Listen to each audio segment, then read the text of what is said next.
political freedom is more detailed than mere information was care limited only at criticism.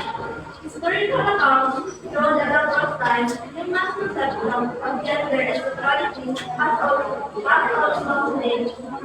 Our theological artifacts reveal that ancient Islam, during the growth of civilization, human societies have high regard for women.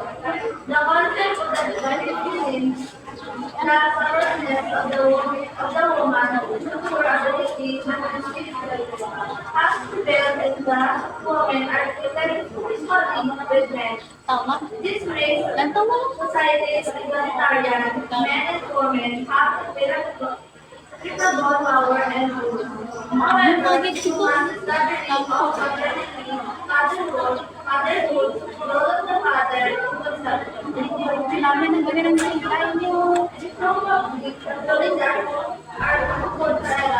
when society began to practice communities in these areas at that time, have also changed how society views women and men.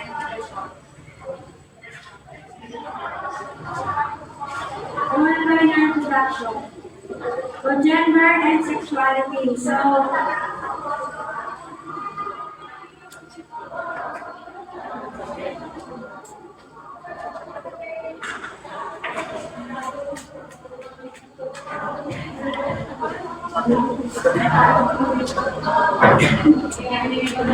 Under the gender and sexuality. So our society has progress. Tama ba?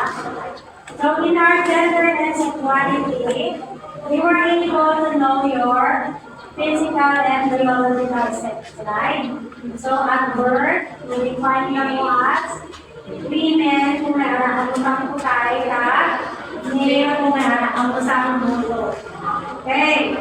So in our gender and sexuality, it is the role that you assume. No? Gender and sexuality has also changed.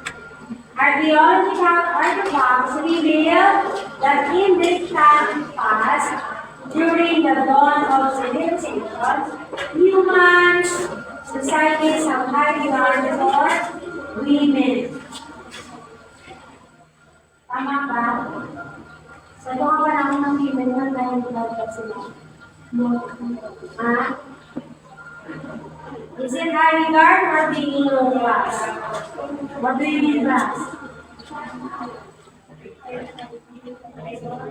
The concept of a divine feminine